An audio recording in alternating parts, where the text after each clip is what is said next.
A journey of 1,000 miles begins with a single step. And strange as it may seem, my first step in a journey down the River Shannon begins with a visit to the Brigid sisters at Solasfrida in County Kildare.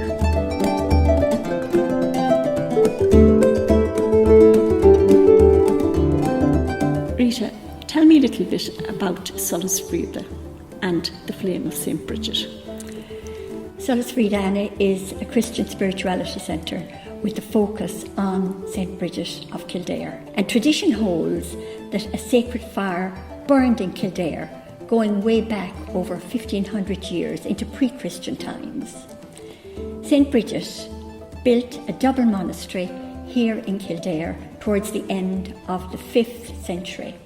Brigid's monastery was on the same site as the pre-Christian site. Tradition holds that she and her nuns kept the flame alight, the new light, the light of Christ, until possibly up until the 16th century, when all the monasteries in Ireland were suppressed. And in 1993, Afri, Action from Ireland, in association with the Brigid sisters, hosted an international justice and peace conference here in Kildare town, titled Brigid, Prophetess, Earth Woman, Peacemaker.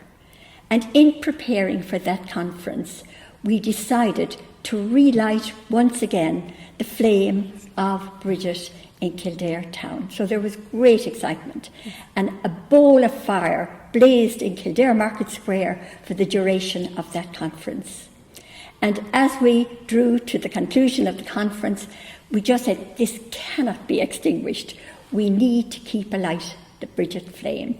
And Mary and Phil, two Brigid sisters, and who are here with me today, decided that they would take a spark from the Brigid flame and tend it in their home in Kildare town at that time.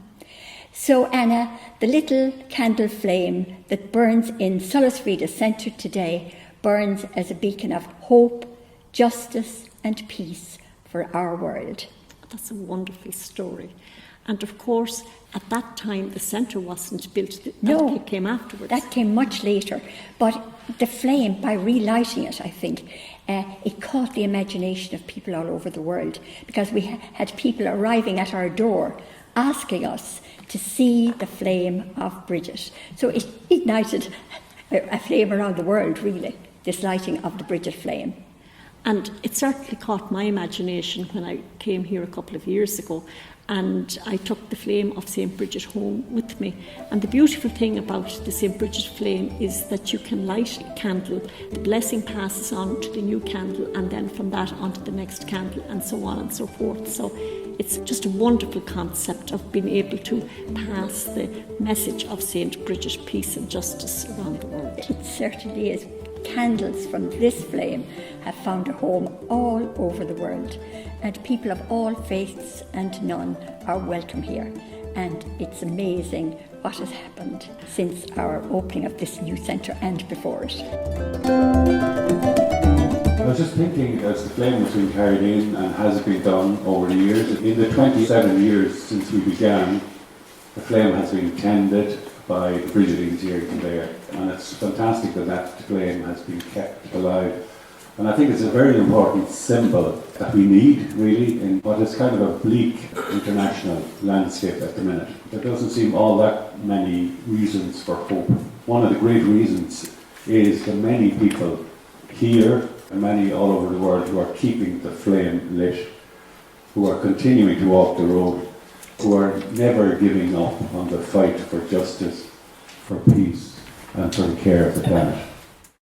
And I suppose the deep desire of my heart now is to carry the flame of St. Brigid down the Shannon. It's a wonderful dream that I have, and I suppose I'm about to set out on that journey. And we'll be delighted to give it to you, Anna. Anna, we give you the light of Brigid, a flame of justice and peace to accompany you as you set out on your pilgrim journey down the Shannon. May this flame shine a light on the increasing pollution of the river and on the urgent need to care for and to protect this majestic river for future generations. Thank you, Rita. So Anna, Araiglet, Agus fi vrat vrida shinna galir, and may we all be under the protection of the cloak of St. Brigid. Mary, Rita and Phil, I just want to thank you so much for your blessing today. It's very special, and I'm very excited now as I set out on this journey from the Shannon Pot to the Shannon Estuary. May the Lord protect me and go with me on this journey, and may He bless all those who join me on the journey. Amen.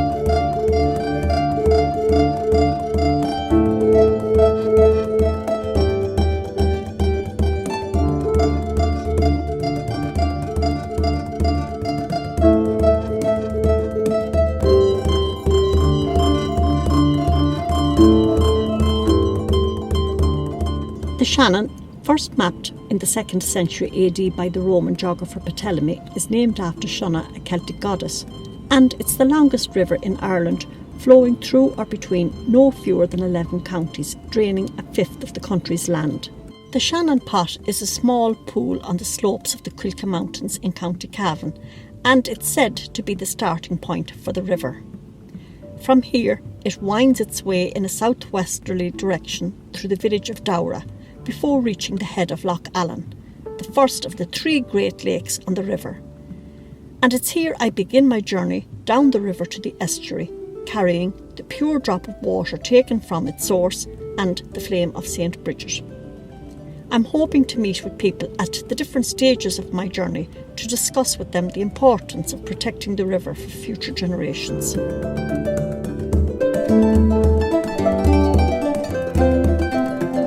So we're all aboard the barge. We're about to head on an adventure down the Shannon from Loch Allen to the estuary, and today we hope to make it as far as Carrick and Shannon, and I'm joined by 5 very special people. Our planet is under threat. A recent UN report told us if we don't take action in the next 12 years, we're facing catastrophic consequences. So I think we need to do everything possible to alert people to the urgency of the situation that we live in and the need for urgent action now. And there's nothing more important for ourselves, for our planet, for our children, than to preserve the integrity and the beauty of this extraordinary jewel of the universe. I'm at the granny age, if you like. And if we don't do something now, children who could be my grandchildren will have nothing left for them. We're polluting the environment. Well, one of the big problems I see in Ireland and elsewhere is degradation of the soil, degradation of the water, generally speaking, degradation of the earth. And just a statistic that came out a few days ago, 60% of wildlife has disappeared in the past 40 years. Now, that's within my lifetime, well within my lifetime. So if 60% has disappeared within 40 years, what's going to happen in the next 40? Or even the next 15, because everything seems to be accelerating. My background was in science, and what happens to wildlife happens to us eventually. So unless we get our act together, we'll have nothing left for the generation that's coming up and the generation after that. The impacts are just becoming greater and greater as the years go by. And the impacts on the Shannon come from many different sources. They come from inappropriate types of farming, which I would say. And I think we have worked in the co-op for years to get more people to farm in a sustainable way, through organic methods, to try and take more care for how they farm and to look at the impacts along the farm. With Waterways Ireland, now they have this basin management catchment plans. We are also working with them because they are also monitoring runoff from farms, and we have to get back again thinking quite differently about how we farm. We need to be thinking about the type of flora and fauna, the type of animals we keep, how we manage runoff from our land, and how we better control water flows, because we are getting more intense rainfall patterns. So we need to be, rather than drainage, we need to stop draining. We need to look at very different ways. We need to see farms as buffers to prevent strong runoffs of water that then come into our towns. And you could see the impacts some years back in Carrick and Shannon. And I know there's great work going on at the moment to try and make sure that that doesn't happen again. But I think we have to prepare ourselves for much different times ahead when adaptation of animals and plants will come under a lot of pressure. There's an organisation just starting now called Tholiv, which again is about people returning again to the land. It's an organisation that will see farming as not just something to be part-time, but as something that's absolutely fundamental to regeneration in the countryside, but also protection of land and water. There are communities living along the Shannon, these small little villages and towns that have been there for donkey's years and centuries, and they're under threat. We have rural depopulation, we have the centres of these towns and villages empty, we have the youth of those towns and villages living elsewhere, maybe on the eastern seaboard or in fact abroad.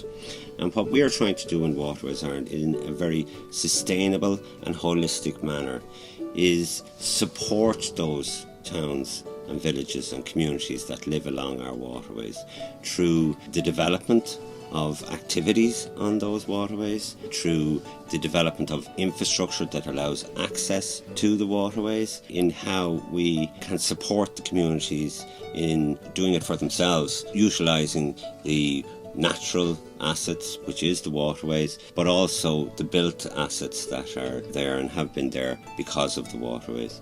You know, we're coming full circle in when we talk about sustainability, that it's not build it and they will come, it is build it for the local people first, and if it becomes a tourism attraction or a recreational amenity, all the better. The corncrake is gone from the Callows, and that's really because of flooding. We now have that rapid climate change and the heavy rainfalls, etc., etc. But we see new species of flora and fauna because of climate change right around the globe.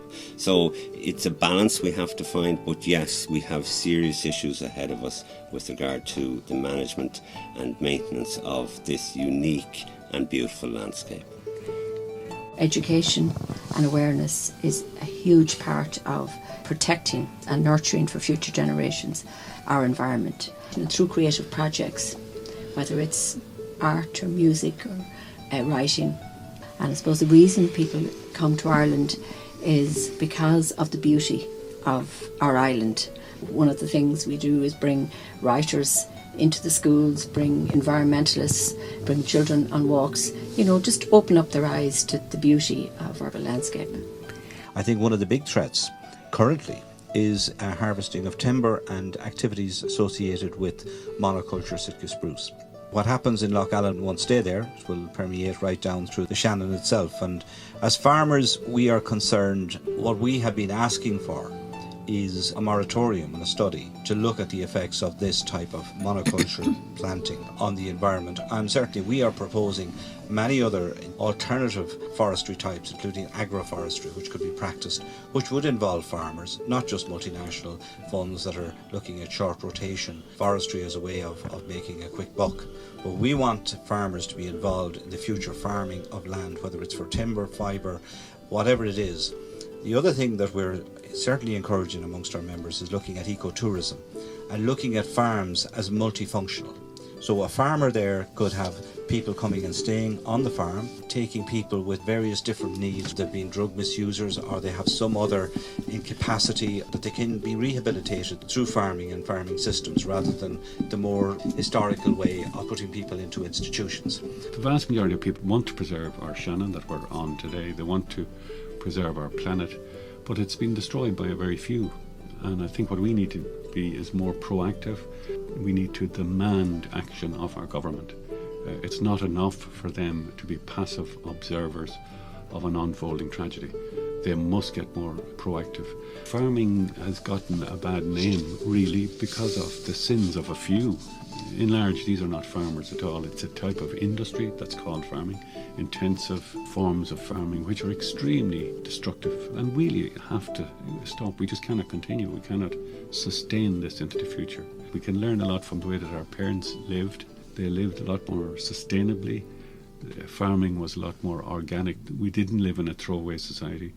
So we've got to learn from our history, and we've got to adapt to the urgent demands that confront us today. I think a healthy natural environment is one of the most wonderful resources any country can have, we can pass on to generations to come. It is our job, each of us, not just Waterways Ireland or the local authorities or Irish Water or the ESB or the OPW, who all have an interest in this water body, but it is up to every individual and every community to ensure that they pass this wonderful landscape on to the next generation in as good, if not a better condition. Creative Ireland is a relatively new programme.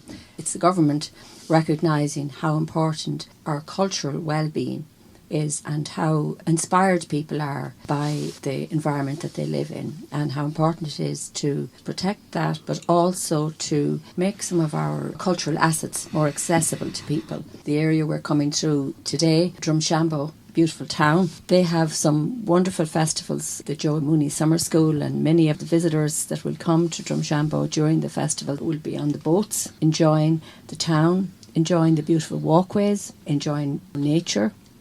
Many people who come for festivals like this, they come from all over Europe. So cultural tourism is a very important part of our economy. The work that's been done by organisations like Waterways Ireland, the Blue Way Festival, Carrick and Shannon, which will be arriving in later on, has so many festivals around the River Shannon. It's probably our most important, I would say, cultural asset.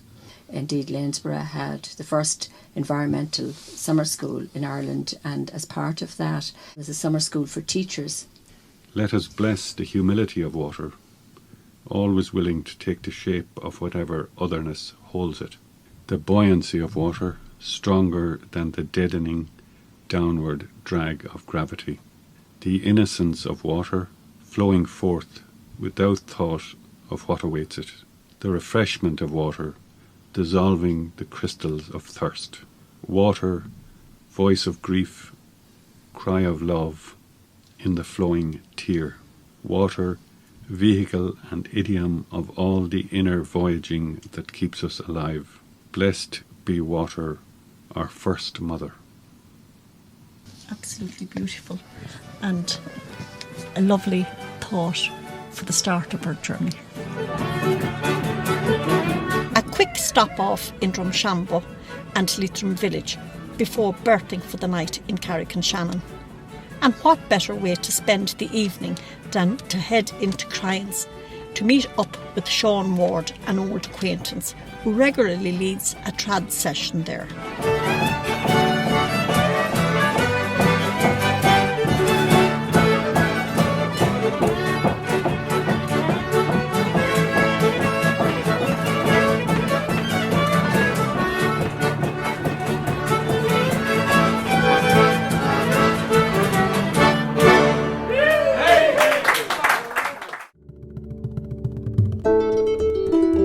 Despite a late night in Cryans, it was an early hearty breakfast and a leisurely walk around Carrick to begin day 2 of our journey down the river. Today we're travelling from Carrick and Shannon down to Lanesborough, and I'm joined by 3 guests, Dr. Anna Kelly, Kay Baxter and Paddy Gilboy. The boat hire business some years ago had about 500 boats. It now has 212. In the past, limited number of boats had control of sewage on their systems. Today, Waterways Ireland seals those tanks, and those tanks are pumped out on return every Saturday. So there is no sewage emitting from or being discharged into the water system. That's absolutely brilliant. Well, the increase in population in Ireland is putting stress on all our resources, not just the Shannon. There's been a massive population explosion in the Greater Dublin area, and we have all heard about the demands for water and that the Dublin local authorities are not going to be able to meet those demands. Now they're proposing they're going to build this vastly expensive pipeline from Partine down at Limerick and pipe the water the whole way to Dublin. We're really concerned in this area that is going to have a huge adverse impact on the Shannon from the top to the bottom and all the communities that are fed by the Shannon. The Shannon courses through 2/3 of our country. Most users of the Shannon have 2 aspects in mind. The Shannon is either for an activity, such as kayaking or swimming or fishing or boating, or for tranquility, to get away from the stress of everyday life. And they're hugely important for public health, for people's mental and physical well-being. The river is a massively important part of that. Really, until such time as we've had one big national body that can invest properly in water services, it's been very challenging for local authorities to do that. And, you know, there have been boundary issues across counties and water authority areas. So I think that there's definitely a potential for Irish Water to do better than we've done previously. But that doesn't mean that it isn't a challenging problem. And I understand the fears that people have on the Shannon about the use of water in other parts of the country when there are already problems within the Shannon area itself, you know, with water levels and so on. And there are so many influences on the Shannon. We've heard of flooding for the last 2 or 3 years, for whatever reason. But the summer, if you look at the water levels today, if you extract water from it, you certainly will have a major problem for navigation. The Inland Waterways Association of Ireland are advocating for one statutory body to oversee the water levels and water abstraction from the Shannon. You have Waterways Ireland managing the levels from a navigation point of view. You have the ESB managing the levels from a power generation point of view. You have Irish Water looking to impact on the levels to take water from the Shannon. And then you have obviously the likes of the farmers' bodies now advocating for the levels to be dropped so the farmland and the homes and businesses aren't flooded, which of course is very, very important too. The flood mitigation has to happen. Nobody wants to see a repeat of what's happened in the past, but it has to be done in a controlled measure, and there needs to be one body who can control the level of water and say, no, you can't have your water at the moment because of XYZ, or yes, water levels are rising, let's give more to the ESB and generate more power. But there needs to be just one body controlling that.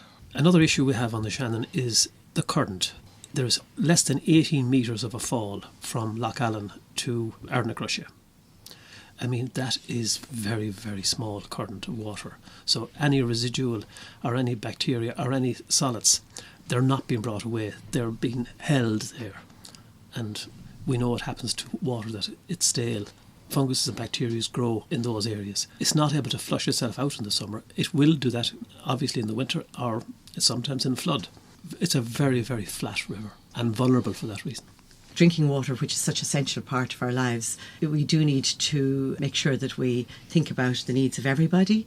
And it's very clear when we're talking about the Shannon here that there are so many different needs and they're all very valid and they're very important.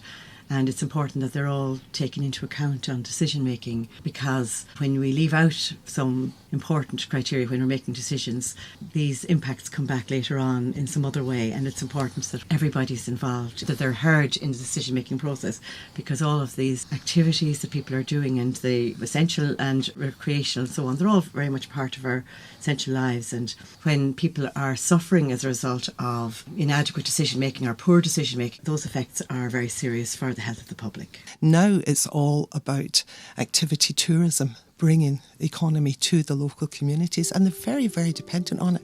And it's been lovely to see in the last couple of years, things like the development of the Blueway just north of here, from Leitrim the whole way to Carrick and Shannon and through up the Boyle River and through there, for a very small investment. I believe it cost in the region of about 300,000, and its first year in operation it brought in 3 million to the local economy in the area. For that reason as well, people's livelihoods have to be protected. The local economy, rural Ireland doesn't have the same economic growth factors as the larger urban areas, so we have to protect what's there, and the Shannon is a huge part of that.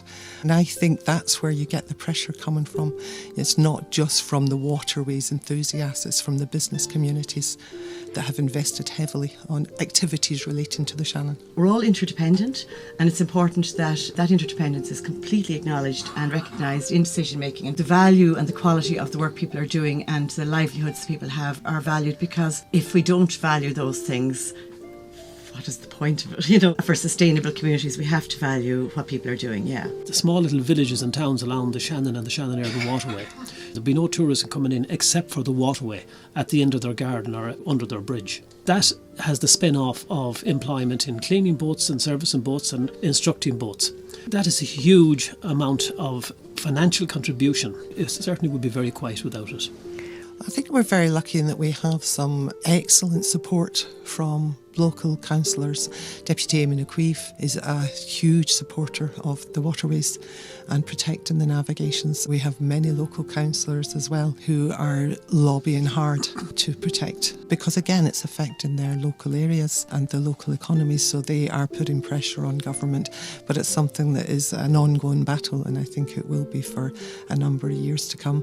What we want, of course, is to protect this fabulous resource for our grandchildren and their children and their children, to make sure that the Shannon is always feeding the communities of Ireland. I think the water on the Shannon is definitely improving, and I can see it myself in my own business from lifting boats, and you can know the colour of the water. Every year it's improving. I mean, people are more conscientious about what they dispose into the Shannon, whether it is by way of refuse or water, sewage or exhaust fumes.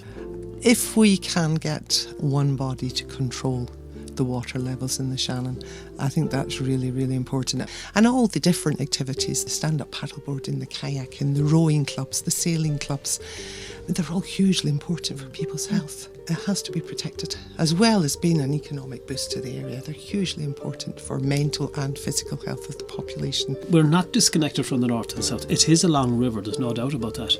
But every bit of it is used. And believe it, any little message or good or bad news that starts on the North Shannon, within very minutes it's on the South Shannon. There's so much value there. Any big decisions about the Shannon need to consider all of the important livelihoods, the recreation, the health benefits, physical, mental and social, sustainability into the future, climate resilience. All of these things need to be taken into account when big decisions are being made, because sometimes you can't go back, and it's very important that we don't destroy anything, that we value what is there, and that the people who are making decisions know about that before they decide anything about how they use the Shannon into the future. It'd be my hope that we'd give back to Shannon in a better condition than we got it in.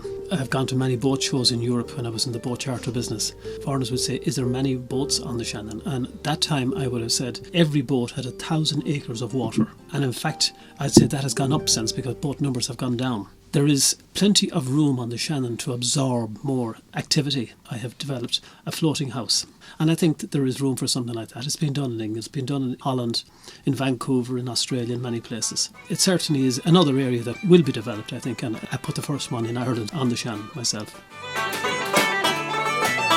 Andy managed to dock in Lanesborough, and as the light faded, I had enough time to take a leisurely stroll around the town before heading into Clark's, a famous Irish music pub, to a session led by renowned Longford piper Noel Carberry and Johnny Duffy. A perfect end to a perfect day.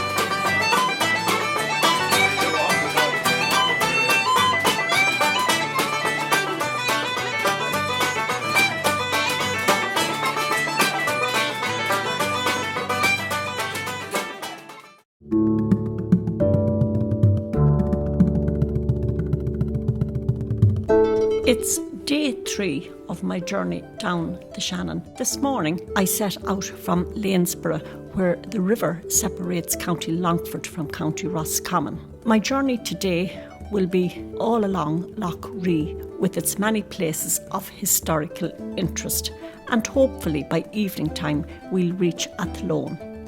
Andy, as always, is diligent at the helm.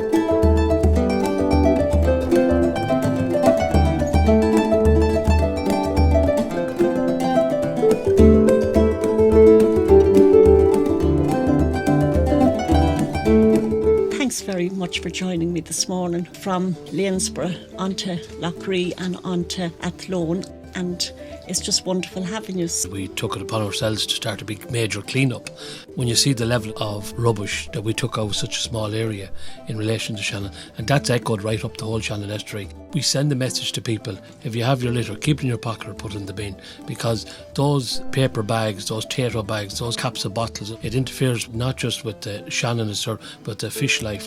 Everything that evolves in relation to Shannon has a major effect on it. So I send the message clear to people to protect the Shannon. Here we are heading to Athlone. We're talking about 50 million of a new storage network system for the town of Athlone. It's the main drainage. And this is something that coincides with the development of the flood walls and the defences that's been built around Athlone. We have a combined sewer system. And if we don't put in this new system, the storage system backs up and it goes into some people's homes and in onto the street and creates huge, huge problems. So that's not just here in Athlone, that's right up the whole Shannon Estuary, that we need to protect Shannon, where we have raw sewage in a number of locations being pumped in. As an angler, we're in a unique situation because of the very creature that is at the heart of our sport, and that's fish. Because what a fish is really is the litmus paper of any water system, and when they get affected, we're in trouble. We see the tragic circumstances in other smaller rivers of fish kills. Well, at that stage it's too late. Now, we noticed that our fish stocks were plummeting, and we have proof that the nutrients going into the Shannon are very, very high. We're lucky in another sense that the Shannon has such a dilution factor that the sheer volume of water in it prevented fish kills. The natural flood that comes flushes out the system. But in the late 70s, the 80s and into the 90s, the Shannon was really a dumping ground. Everything went into it, raw sewerage. We built dumps on the side of it, on floodplains. Nutrients from the farmland, intensive farming was coming into it. But thankfully, I think we have turned a corner. But we, the anglers, knew about this all along. And we very, very nearly lost our Shannon in the 80s and 90s. There is light at the end of the tunnel now, and thankfully we have a man like Boxer in high places to further our cause. Very recently in the news there was a statement from the World Wildlife Fund that since the 1970s the wildlife globally had diminished by 60%. Thinking about, well, what future will my child have and what is the River Shannon going to be like for them? It is scary to think about. What if there's no fish in the Shannon? Will that be there in 20 years? This is a river of international significance. It needs to be protected and restored where possible. And I'm hopeful that in the future it's there for my generation when I'm older and for the next generation to come to enjoy. I see the Shannon as a major infrastructure. It supports a whole industry from Leitrim down to Limerick in tourism, in B&Bs, in fishing. It's a means of distributing wealth into smaller communities, etc., all along the river. That's one aspect of it that needs to be protected. This year in particular, it was a very, very dry year. There was very little rain. It went to a level of concern through the summer, and apart from affecting the ability of boats and others to navigate and travel, it also affects the levels of tributaries, which from the point of view of the fisheries, they're affecting the whole spawning process and all of that, the whole ecology around the edges of the lake, which supports all of that wildlife. It's a very delicate mechanism which all has to be balanced. I mean, we've all talked about the ecology, but there's the industry and the commercial side of things has to be looked after as well. 70% of Irish water comes from natural rivers and lakes. It's actually protected under the European Framework Directive. It's illegal to pollute drinking water. Government can preach and practice and put money, but we need people to catch on to this, and we need people to be mindful that the Shannon is theirs. Everyone that goes to school in the morning or goes up the lake in the evening, they have to realise a butt of a cigarette, as I say, the cap of a bottle can do so much harm. These are things that are all entering the water system and damaging it. Raw sewage and the fact that that enters our waterways, and there's other like harmful pesticides and microbeads which fortunately were recently banned for use, but it doesn't seem to be getting across in media as much as it could, I think, and it's certainly something I make people aware of, but they weren't aware of it previously. There's a lot of buildings that back onto the Shannon and we don't face out to it and look at it, you know, and it's only certain areas along the strand where people might sit and look and really appreciate what a great feature it is. And I think there's car parks and there's derelict buildings, and I think there's a lot more that can be done so that the town can face it more and people can embrace it and appreciate it more. And with that will hopefully come an awareness of how great a river it is and how beneficial it is to have it there. Well, if you look at the school programme at the moment, you talk about recycling and the green flags. I think it's an area, particularly the schools along the Shannon, will have teachers to go and educate the kids, to drop in as much as I say, a lid bottle into the Shannon, the danger it can do, but also talk about the development of the towns along the Shannon. What can we do to protect them? What can we do to enhance them? What can we do for tourism? But I think the schools would have a big part to play in relation to how we look at the Shannon going into the future. It's a whole culture. If you look at the history, the monuments, it's like a museum on the Shannon. St. Kieran of Clonmacnoise fame, he started here on Ayr Island up near Coulson Point there, just before he went downstream to find Clonmacnoise. St. Brendan, the navigator, he was down at Longford. So there's a whole series of monastic settlements all over Limerick in particular. There's evidence of Vikings coming up here. Just on Ayr Island alone, there was always reputed to be the largest Viking hoard of gold found. You had a Viking town developed up on the west bank up at Rendoon. So there's all sorts of historical things that should be really protected as well, or not kept in mind and kept to the forefront. Even ourselves, just to go and walk around them. Exactly. You don't have to be boating on the Shannon. You can swim, you can fish, you can kayak, canoe, you can walk, or you can cycle. Recently I started working closely with a heritage group in Clara, what the woolen mills and what that has done to industry. The OPW in particular were over there doing a lot of river work over there at the present time for them. The history of even Ayr Island, when there was a pig or a lamb or whatever was killed, the other islanders had know to come and get a piece of the thing that evening because there was smoke let off into one island. Everyone knew that was the place to go. Then coming into town on a Friday, the woman would sit at the top of the boat and the man would row into town. But going back up the river that night, she'd be rowing and he'd be sitting at the back of the boat with a few jars in him. And the history of that and the people who lived on the island is phenomenal education for kids, but it's phenomenal for tourism. The end of last year, where I let all children under the age of 12 into all OPW sites free all over the country, in the first 6 months, 90,000 people went through the doors of the OPW. This year, I let all people with disabilities and their carers free, but it's a great incentive to get people off the computer, off the phone, and to see where our heritage came from. I feel privileged to have been born into a lifestyle of fishing. My grandfather, my father before me, I know nothing else. I love it, as we all do.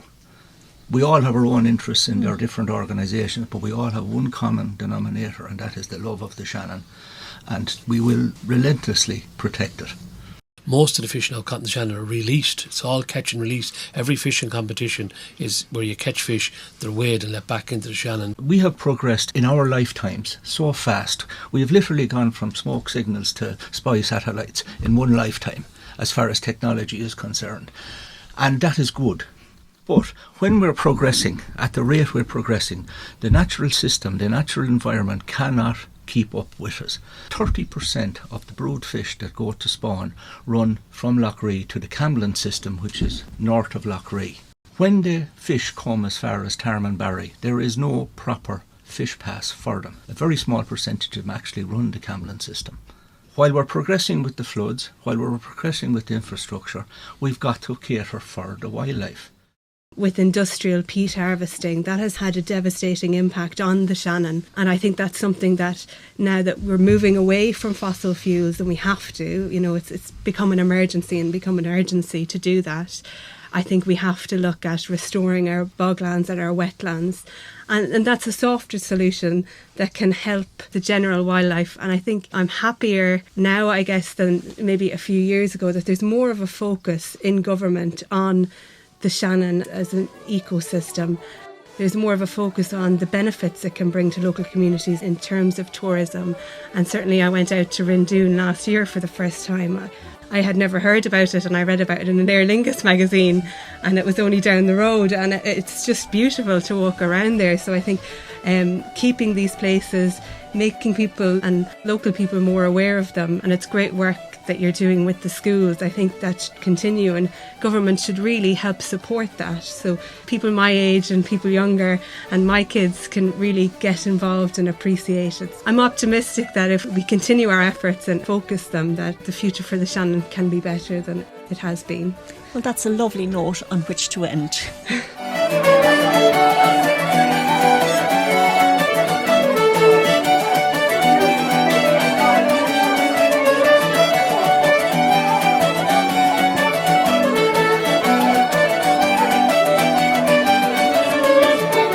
arrived in Athlone as the light was fading, and I headed straight for Sean's Bar, which is reputed to be the oldest pub in the world. There's always an Irish music session there.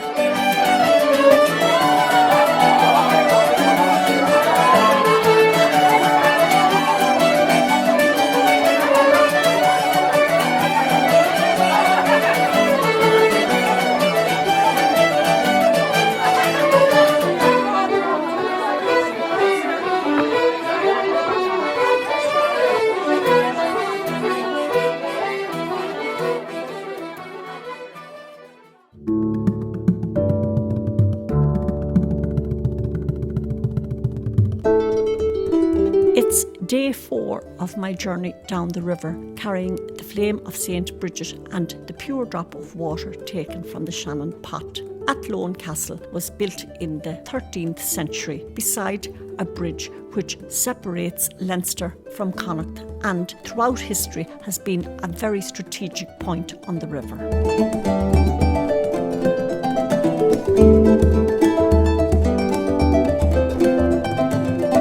Joined by 4 guests, all united with a love of the Shannon.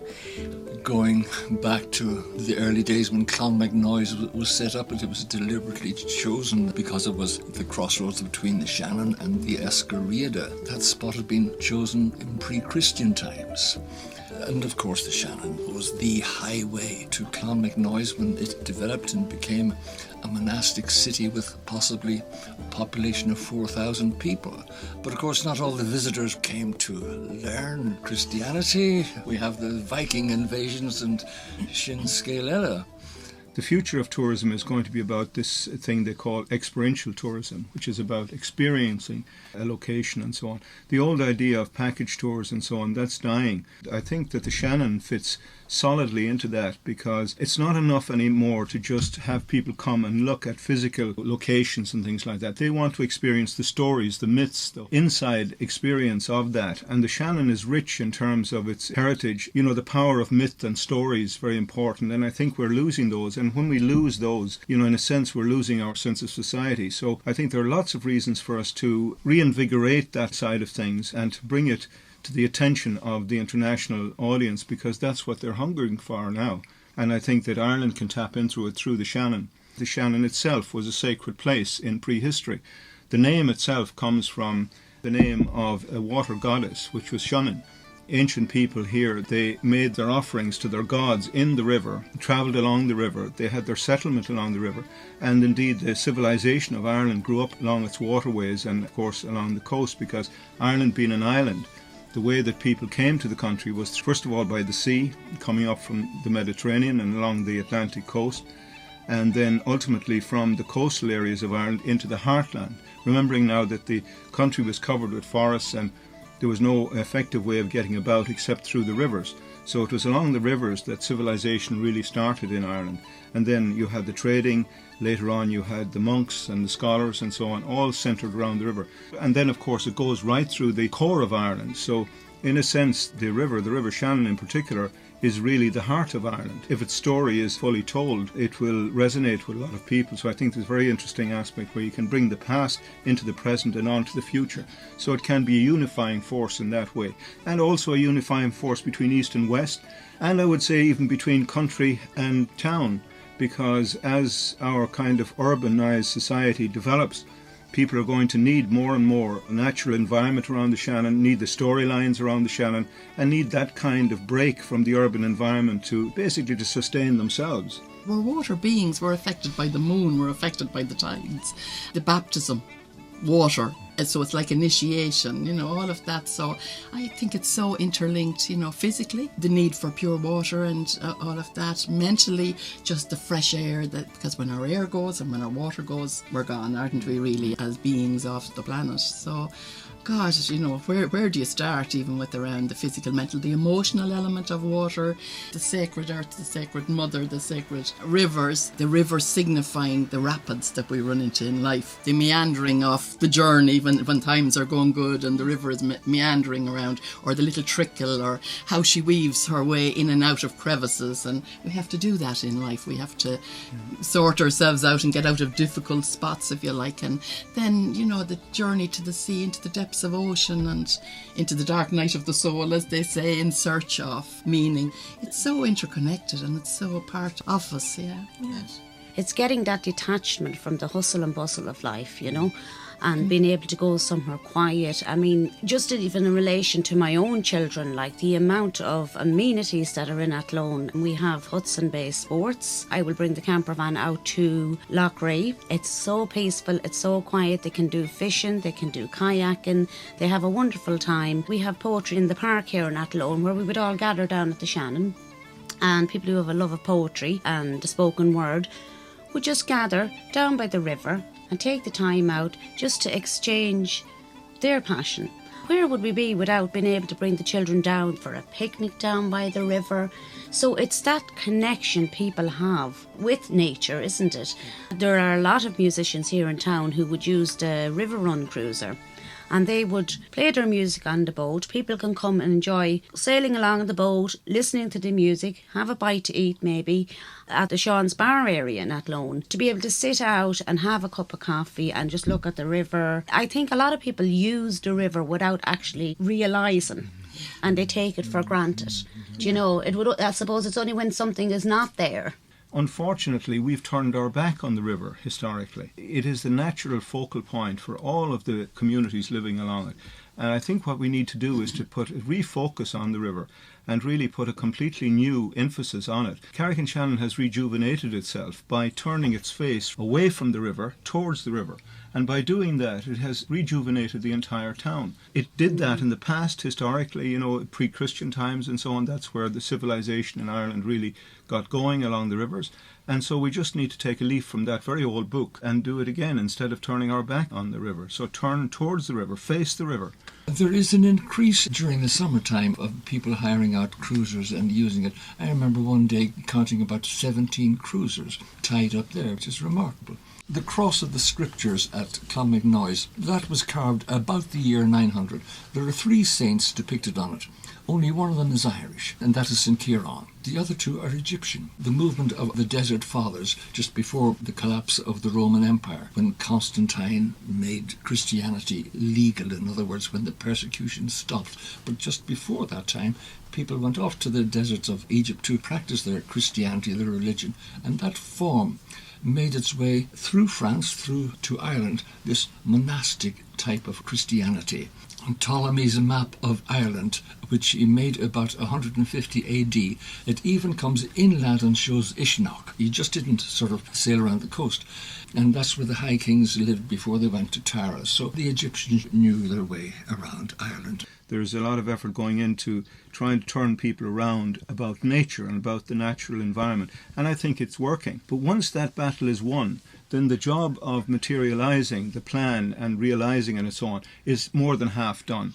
But the big battle is winning hearts and minds. So the issue here in Ireland around the Shannon is to convince people about its invaluable nature as a resource for the whole island. And not just all of us in here in the 26 Cab, but it also has the link, for example, potentially with the Erne, which is another major waterway. And that becomes the axis of Ireland. The Erne and the Shannon joined is a complete axis for this country. And so if we looked at it that way and tried to mobilise people around that concept, create awareness and win hearts and minds first, then the rest will happen.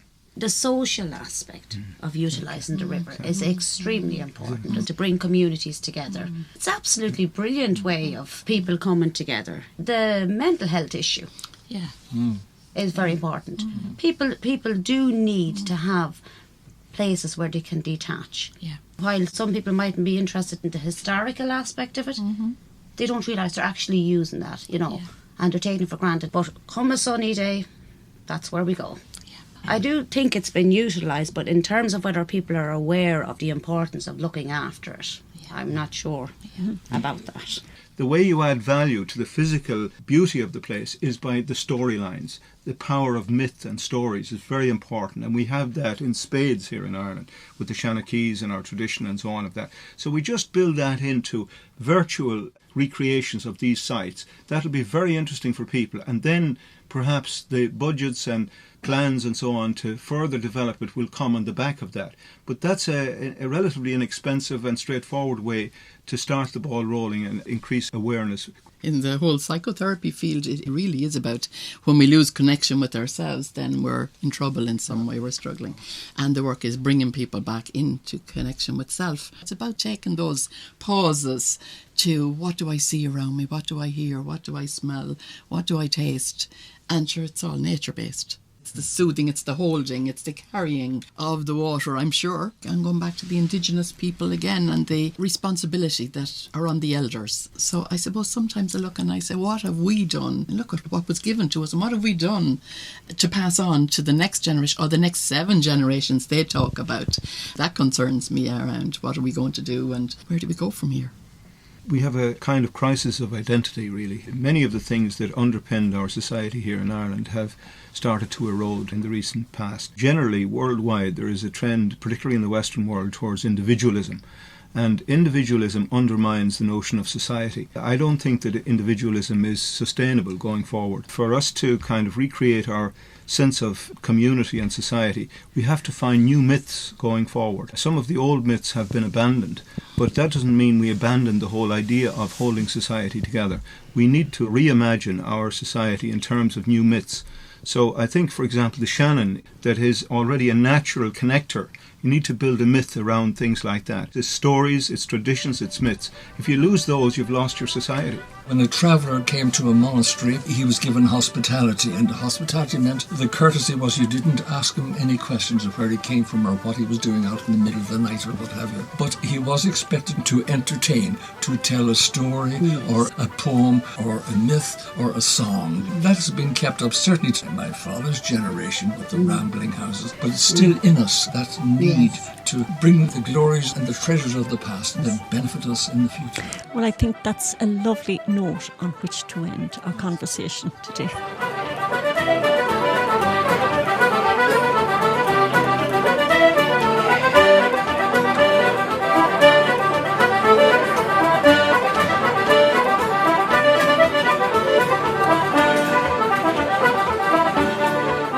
Day 4 draws to a close and we're spending the night in Banagher. I was very fortunate to head to Corrigan's Bar and to meet up with 3 young musicians. All of them have won All-Ireland medals at Flaciol na HÉireann. Michaela Keenahan, Luke Marr and Jack Kinsler.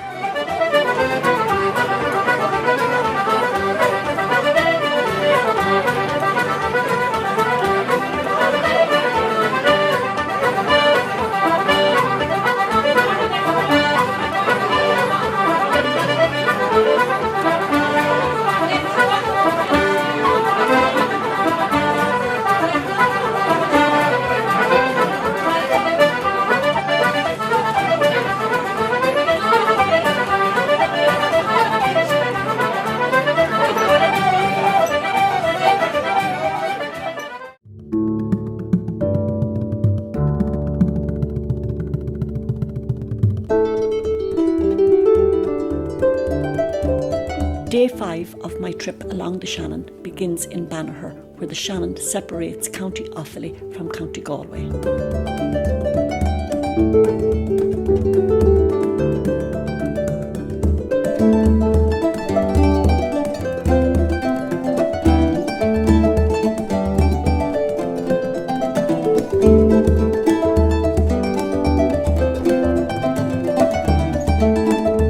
As we set off on our journey towards Lough Derg, I have a great sense that we're about to have a very lively discussion.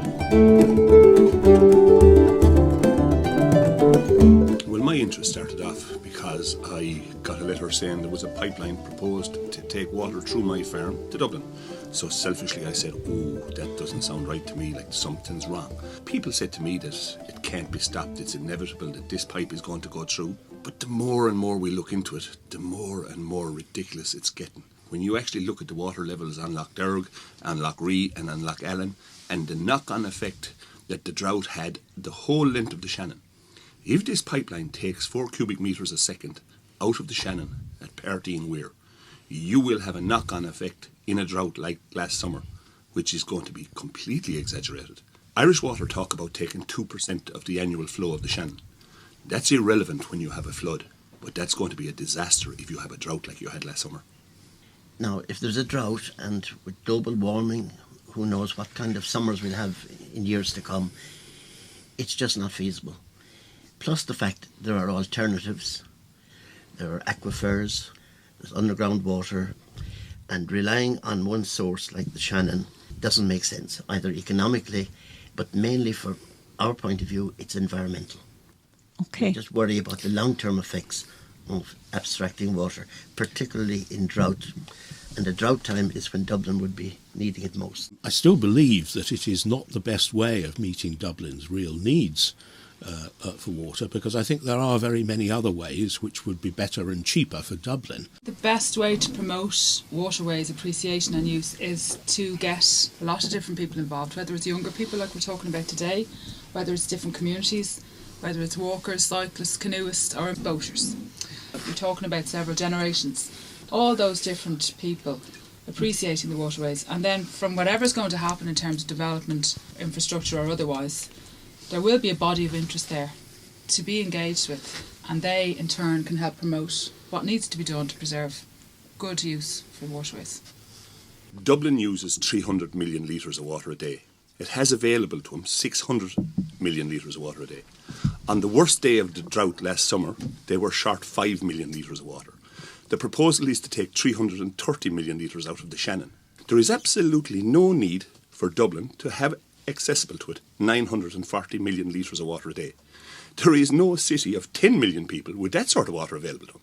No country in Europe uses systems like Irish Water are using to justify projected growth in demand. If any factory with water demand wants to come to Ireland, where's he going to go?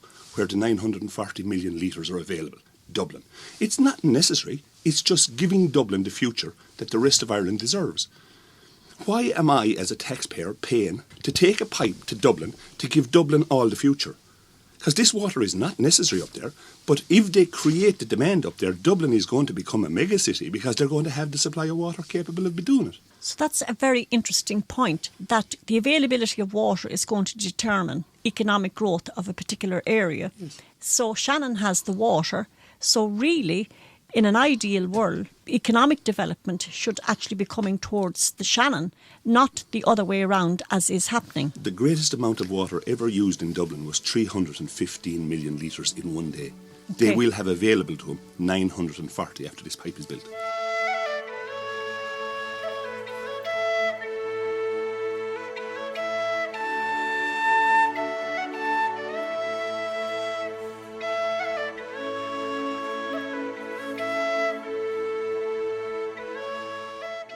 The waterway system is the most magical place, really, that I've ever experienced. The very essence of being on the water, it's so peaceful, it's so tranquil.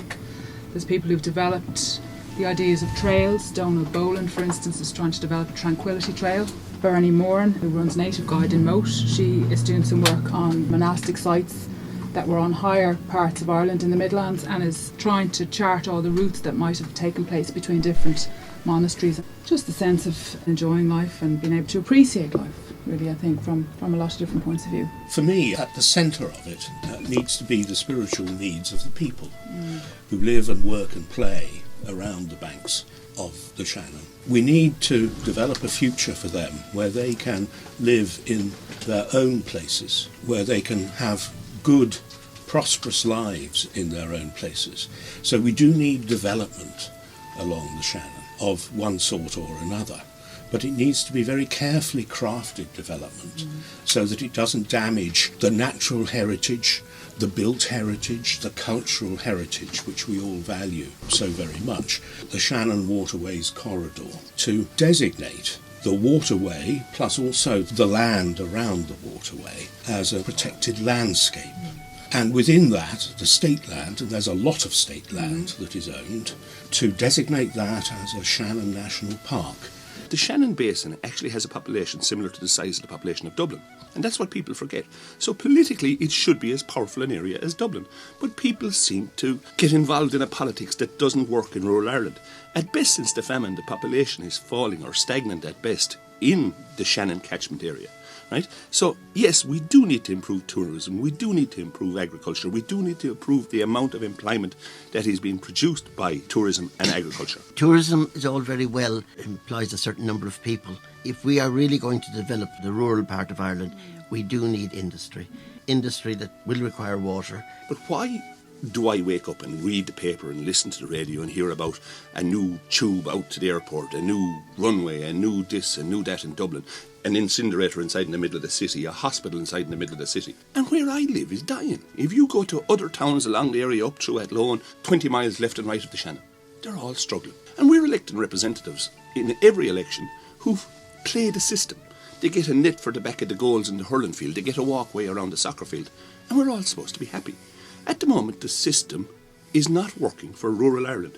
If the population of an area has fallen for 150 years, maybe we should start asking questions of our politicians to know why are we not getting the development that Dublin's getting. If you go to the north of Italy, around the Italian lakes, there's much more development there than there is here at the moment. But what you find is every little valley has its own small light engineering business. People have good, well-paid employment. And we can do the same sort of thing here if we only focus on going about it the right way. And that would be the saving for the communities and the towns in the Shannon corridor. They can't get housing in Dublin. Semi-detached, ordinary houses for 700,000-800,000, out of the reach of anyone but millionaires.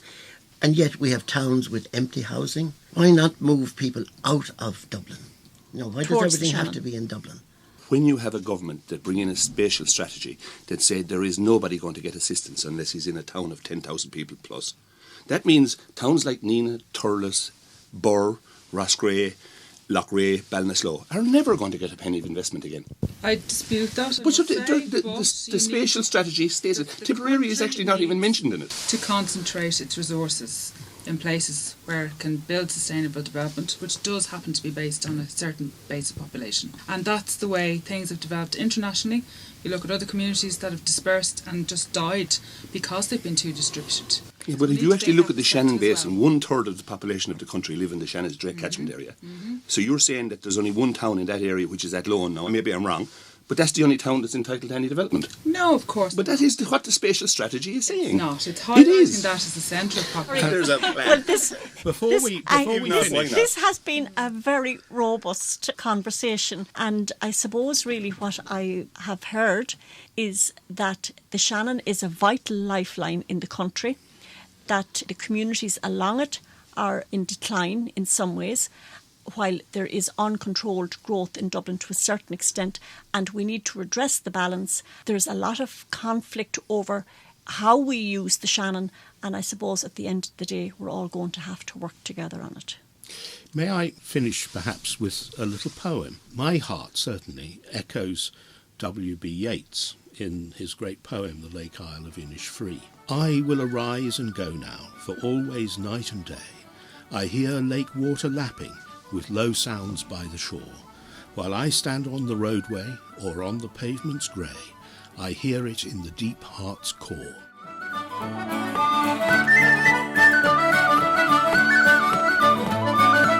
When I arrive in Garrykennedy, I head straight for Larkin's on the shores of Lough Derg, where I meet up with renowned whistle player Fiona Gardner in session along with Pádraig Hyland and Niall Hellebert.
Day 6 of my journey along the Shannon begins in Garrykennedy on the eastern shore of Lough Derg, a very popular stop-off point for people cruising along the river.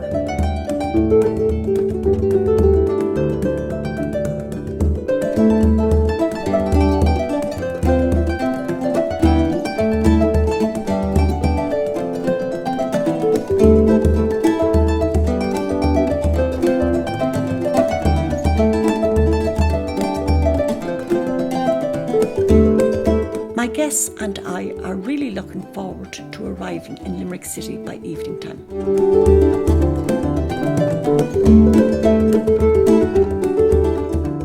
When I got married 50 years ago this year, I actually moved to County Kildare, and oh my God, how I miss the Shannon. The parish is an island, and consequently most of the people there way back made their living in salmon fishing. The Abbey fishermen, they were put off the Shannon by Ardnacrusha. And there's a very, very famous battle. It's called the Battle of the Tail Race. When they began to build Ardnacrusha, when the poor salmon came up the river to spawn, they were caught in the turbines and just made mincemeat of. The salmon fishermen took up the cause, and they got 24 boats to go up the tail race to fish, despite the fact that they had been banned from fishing. Consequently, the bailiffs came, confiscated the boats, put them up into Sarsfield Barracks. The Bats was a swimming area that was constructed with dressing rooms and so on. Today, unfortunately, you can't swim there anymore because a lot of damage has been done to the Shannon by way of pollution.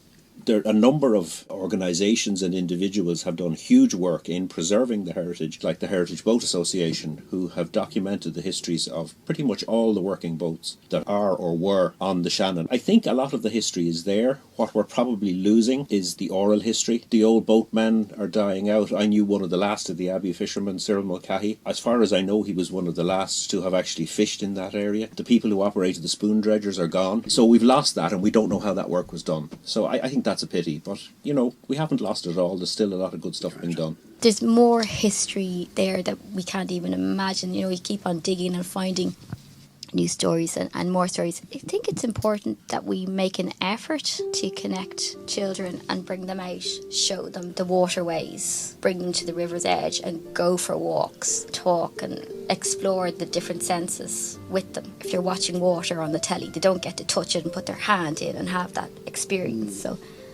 we need to pass the Shannon on to the coming generation. Our children, our grandchildren, and those come after them. The Shannon is their inheritance, it's their legacy, and they're entitled to have it passed on in as pristine condition as we can manage. There's an obligation on us to do all we can to make sure that that happens. We do that by guarding against any harmful effects that can come about as a result of overexploitation, pollution. There are those who would seek to overexploit the Shannon for financial gain and for many wrong reasons. If we don't fight against this overexploitation, we won't have a Shannon with integrity. It will be a degraded river because you cannot take and take and take and take. And we have seen around the world the results of over-extraction. It's frightening if you study it at all. We have the opportunity here in Ireland to do the proper thing. Okay? Right. Get the children to talk to their grandparents, to talk to their own parents, their memories of the river. My mother would hand us bottles of milk. There were lemonade bottles and a glass newspaper kind of folded like a cork. Tell the children that's the way it was. I mean, I'm looking at my own grandchildren at home, and my husband is saying to me, take those things off them, they're not talking. I'm sure every grandparent is despairing because you love a child to talk to you. If you go way up north up the river, up into Acres Lake, there's a beautiful new floating boardwalk which brings people literally right down onto the water, and they can appreciate all the various things that are going on, the wildlife and so on, and at the same time they're on a safe boardwalk. I know one of the great pleasures of my own life is bringing my two grandchildren out in our canoe, and they get such fun out of just being in a little canoe paddling close to the water. It really does bring them very close to it. But of course, nobody sees that. That's not a disaster story, so that kind of story doesn't make a lot of attention. I think there's actually a lot of good stuff going on. But we now have 2 white-tailed eagles nesting and breeding on the Shannon.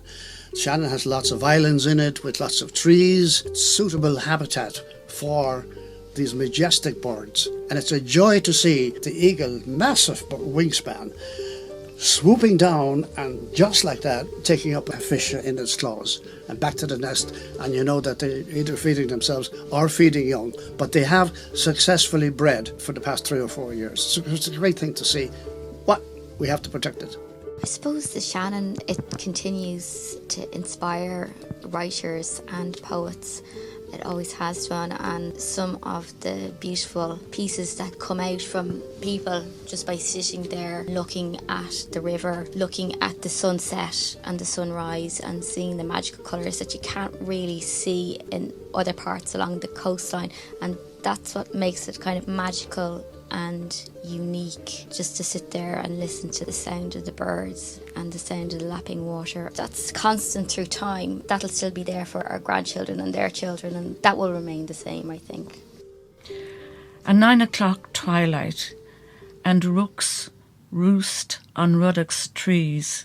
Their raucous cawing leaps across the lax weir to bounce on the old toll house. Our small boat sighs forward with each dipping of paddles, creating a widening V in the summer-smooth Shannon. I man an oar, sunburn stinging my neck after a picnic day on St. Thomas Island.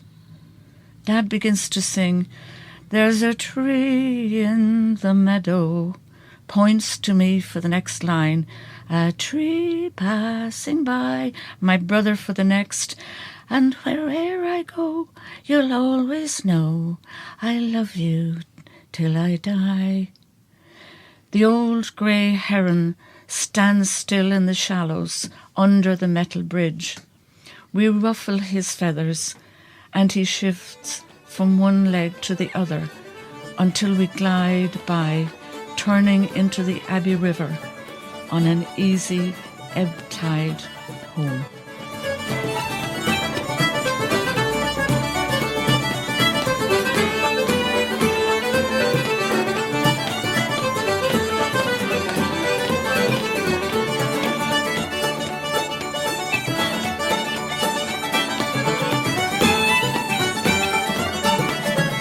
I spent the last night of my trip along the Shannon in Limerick City, where I had the great pleasure of meeting up with students from the Irish World Academy of Music and Dance at UL.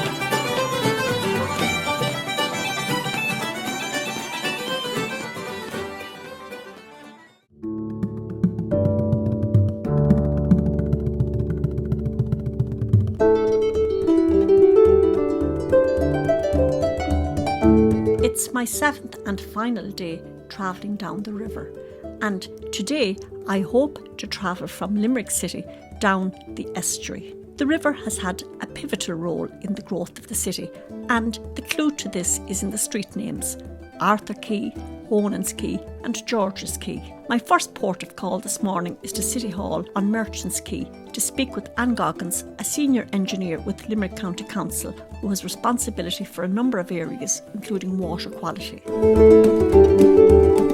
Our team is involved in implementing the Water Framework Directive and the River Basin Management Plan at local level. Our primary focus is on agriculture, because agriculture is the biggest pressure on water quality in Limerick. We have a lot of issues in Limerick and in some of the rivers that flow into the Shannon Estuary, the Deal and the Meague particularly. They're quite over-enriched with nutrients, and that's starting to impact on the upper Shannon Estuary, which is a little bit worrying. Our role then would be to look at where the inputs are coming from within our functional area and to try and work with the stakeholders to mitigate those inputs. So if it's agriculture inputs, looking at whether it's runoff from the fields, whether it's issues on the farmyard, and working with the farmers to deal with those. We'd also have a role in looking at things like septic tanks, urban discharges from industry. In terms of agriculture, the basic measure identified under the River Basin Management Plan is the Good Agricultural Practice Regulations. So a lot of our efforts would be working with farmers to make sure they're fully compliant with those. But the new plan acknowledges that they might not be sufficient in all areas and there may be a need for additional measures. There are certain areas identified in the River Basin Management Plan called Priority Areas for Action, and there are special teams set up called the Local Authority Waters Programme, which is a shared service between all local authorities operating at regional level. And their role is to work with specialist agricultural advisors and to look at what else can be done where they identify specific problems. So what other measures that go beyond the basic measures in the Good Agricultural Practice can be taken to help mitigate the effects of agriculture. But at the moment we're finding that water quality is going downhill rather than improving, which is quite a worrying trend. Nationally there's been a decline of about 3% since 2015, and in Limerick generally the situation is worse than the national situation. Nationally about 56% of river water bodies are at satisfactory status. In Limerick it's only 47%. And of the water bodies where status has been established, it's estimated that 60% of the water bodies in Limerick are at risk of not meeting their objectives under the Water Framework Directive. So it's quite worrying, particularly in light of a downward trend. So they're under quite a lot of pressure.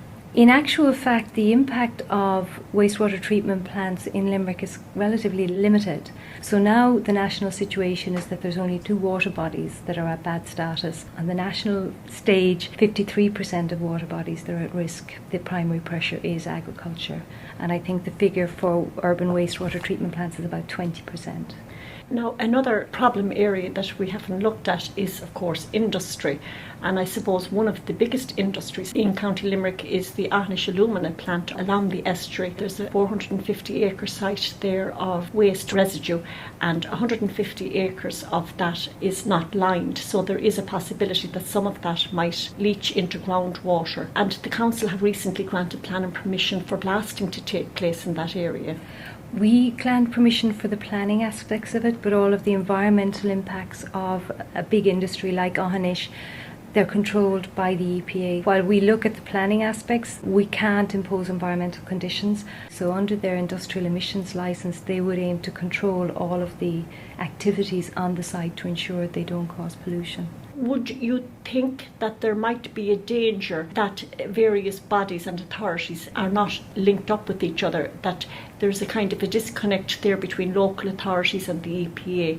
We work very closely with the EPA. We would make submissions where relevant on various things, and they are very much now engaged with local authorities and with the local authorities water programme to their catchments unit. They produced the River Basin Management Plan this time round, and they're involved in coordinating a lot of the agencies that are required to act under it. So I think there's a good relationship with the EPA.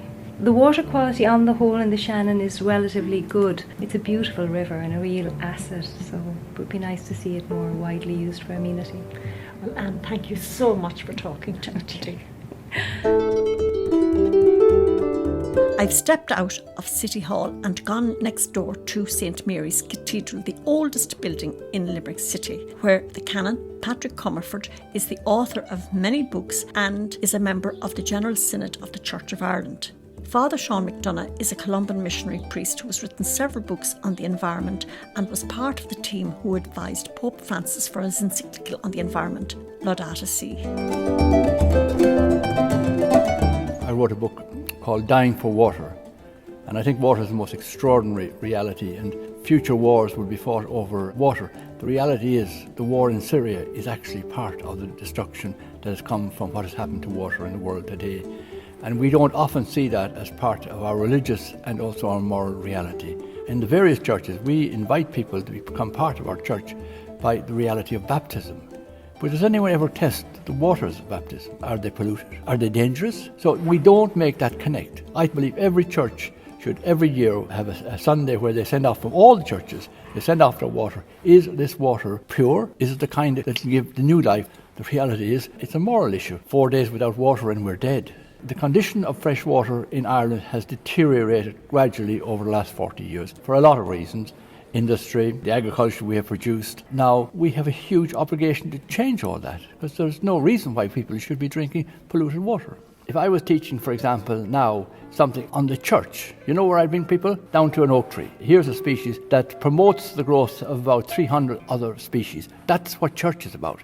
The care of God's creation is a biblical task for all of humanity. At the end of it all, we need to have a river that gives life to all. There will be a tree whose leaves will give healing not just to all nations, but to anyone who takes from it. There's no discrimination, it's there for all to take, but we have a responsibility as the church to care for that creation. It's very significant that Brigid builds her first church, Kildara, the Church of the Oak Tree.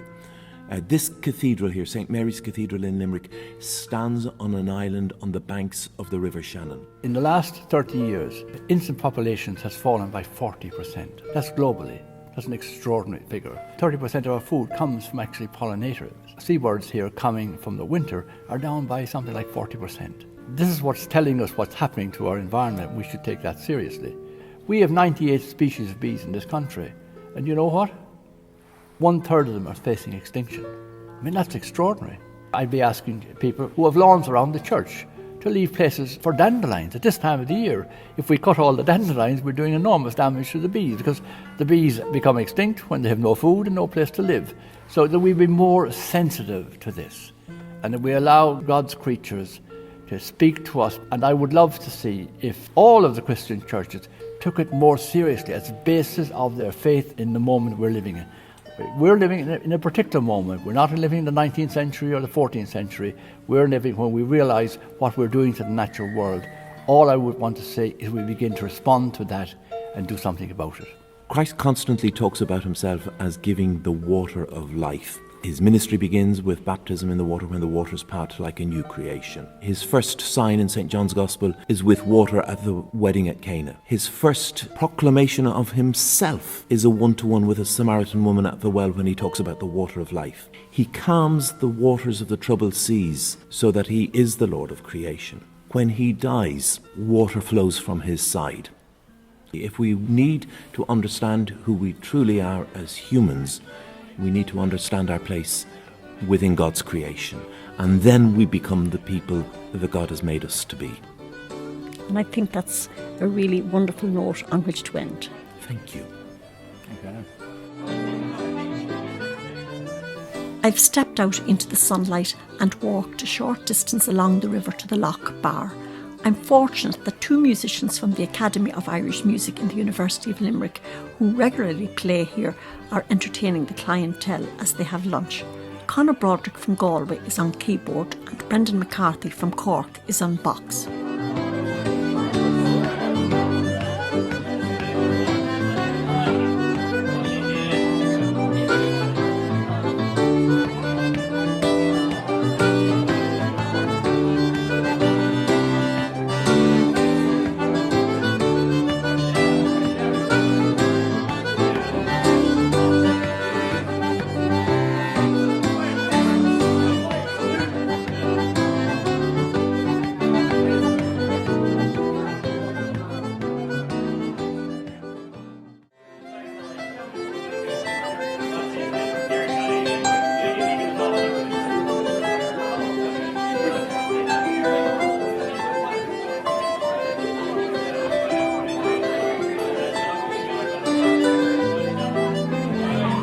Today is the final day of my journey that began in Loch Allen 6 days ago. I've come down the river with the flame of St. Brigid and the pure drop of water. I've been chatting to people about why we need to protect the river for future generations. We live in an area called Eskeaton. There's an alumina refinery down there, but the problem is their waste is left at the Shannon Estuary. And it's toxic waste, Anna. That's our problem. And there's about 50 million tonnes of it in open ponds. You know, and it blows, it leaks into the Shannon because the planning originally allowed for 70 acres of it that was never lined. So since 1983, it's been leaking into the Shannon. People who fly in from America can look down on a fine day and see all this red underneath the water. And no one seems to care. You're here today saying, how do we protect the Shannon?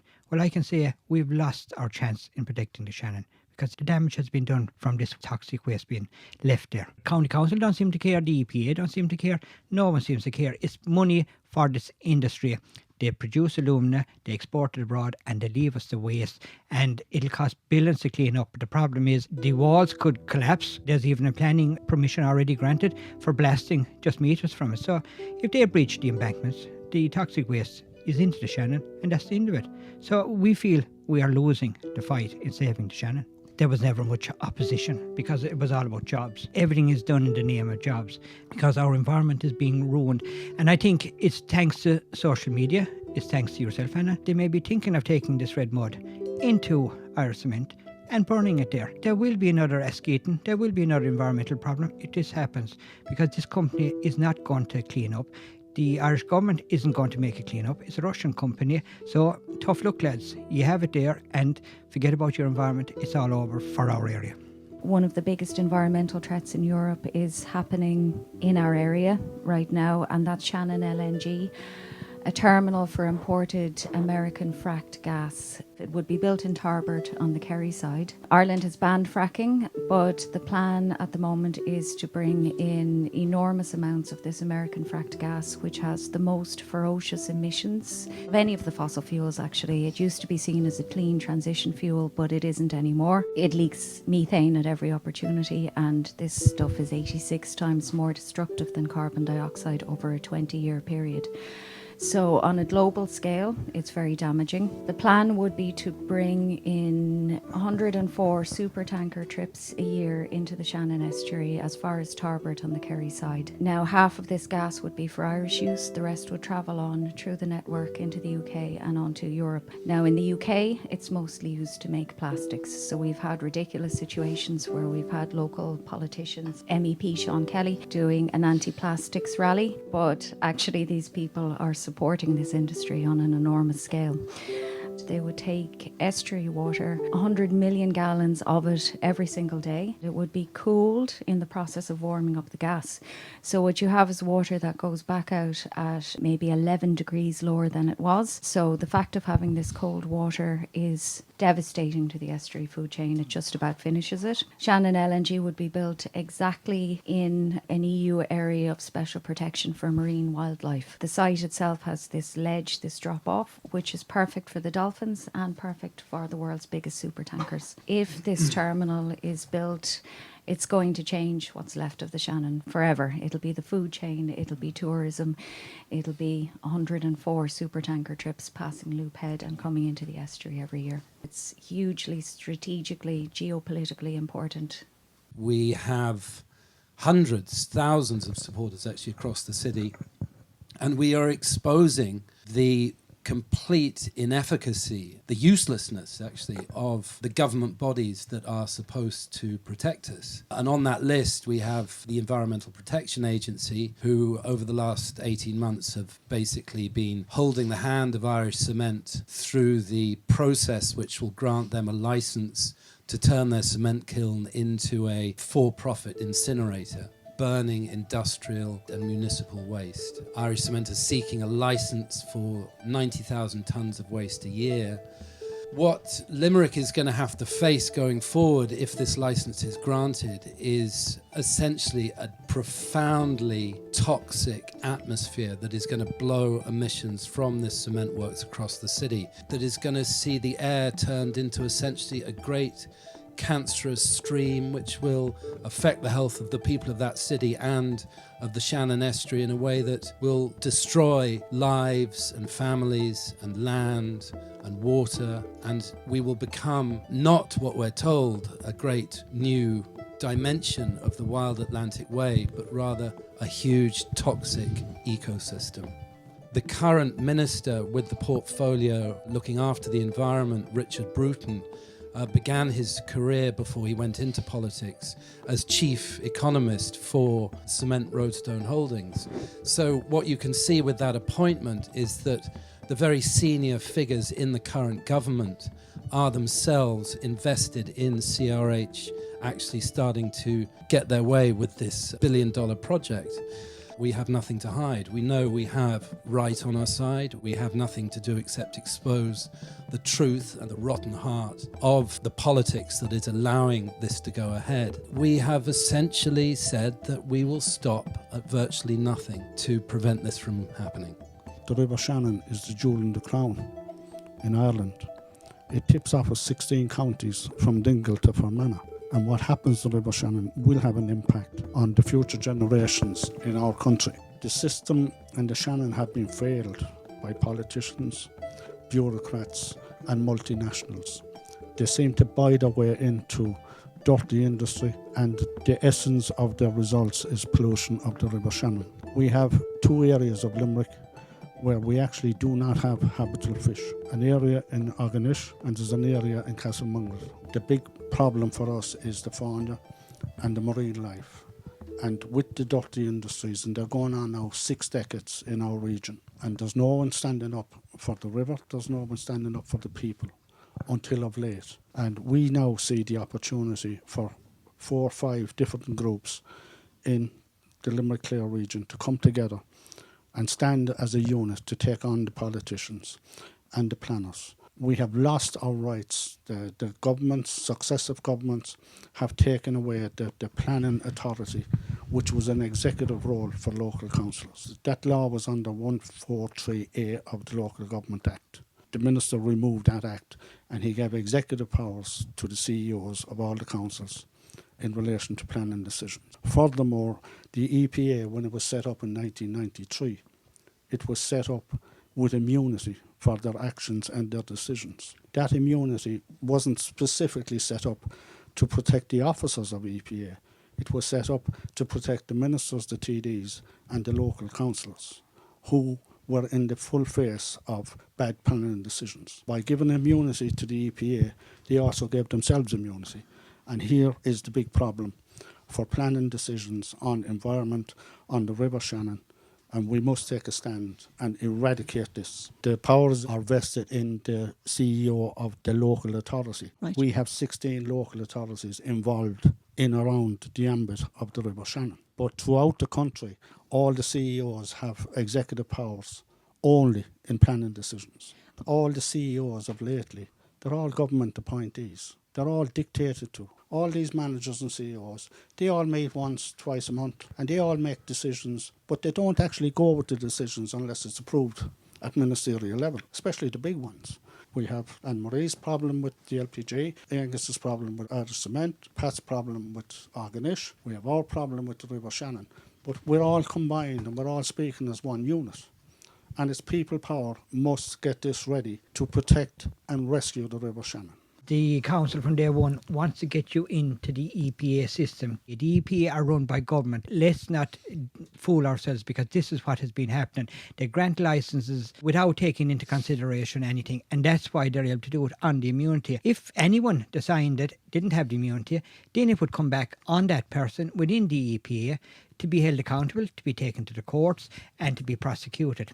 In 2007, there was a statutory body set up through the European Environmental Council, endorsed by the Irish government, and that was the River Shannon Basin Group. I was elected chair. It was a national body. Representation from 16 counties were on that, and we used to meet once a month. The remit was to look at the pollution of the River Shannon, and we uncovered a lot of things of foreign ships coming in and discharging ballast, mussel problems, wild species problems coming in. When that committee was at its most powerful, the issue of extraction of water from the River Shannon to Dublin became our primary concern. And we started to meet once a week on the issue. It was so important for the people of Ireland. In 2008, Minister Hogan disbanded that committee because we were getting too powerful and we weren't taking yes for an answer. And that was the result of the power of the politicians. They didn't like what was coming down the gravy train, and they suspended that committee, and it has yet to be re-endorsed. We have launched a platform here today. We have 4 key players who are prepared to stick their neck out and meet the concerted groups, not only throughout Limerick and Clare, but out Munster and the rest of the country. So we have the platform, so let's see where it goes from here. This part of the world has always been strategically important, and you can see this going back to the late 50s when the first free trade zone was set up at Shannon. What we're really witnessing here is, without anyone really being told about it, is a whole new and more vicious, violent, brutal form of late capitalism being imposed upon this area. Europe needs to essentially have a greater level of energy security. At the moment, it depends too much on its gas and energy coming from the east, from Russia and the Ukraine and so forth. For Europe to do that, it needs to essentially bring in frack gas from America. Munster, which is essentially the nearest part of the European mainland to the States, is the perfect place to bring that frack gas into. The reason Irish Cement are looking to burn rubbish is because China now has essentially stopped the importation of rubbish. So there is a huge amount of rubbish that needs to be dealt with in different parts of the world. And rubbish has become massively profitable. Irish Cement are going to probably get around €250 a tonne to burn rubbish. €250 for a 90,000 tonne licence is a lot of money. But they now, in Platin, north of Dublin, Irish Cement have a licence to burn 600,000 tonnes of rubbish a year. Now that works out more or less at over €400,000 a day. That is a lot of money. There is huge money at stake in this rubbish business. Landfill is now no longer really permissible. Europe is doing its best to dispense with rubbish going to landfill. A much easier and essentially more insidious and less conspicuous way of dealing with rubbish is essentially to incinerate it and put the pollution into the atmosphere, because it's much, much harder to essentially measure it in terms of the harm it can do. What this whole Shannon Estuary is being turned into is this toxic ecosystem. What we have to do essentially is draw our own strengths together in order to oppose that. It's extremely difficult to do that because politics now is so welded to business interest in the name of job security that very few people are prepared to really stick their neck out and oppose issues that in any way challenge the lifestyles that they've become accustomed to. It's only the people who essentially can see the bigger picture, can read the immense damage this is going to do to both the health of people and to the environment in the years to come. Those are the people who are making a stand. The more people who make that stand, the better. Anyone that's looking at us today, and we apologise for causing you any bit of distress and finishing off your journey, they will look at us and say, oh look, that's down in West Limerick, we needn't worry about it. Yes, they have to worry about it because these are emissions.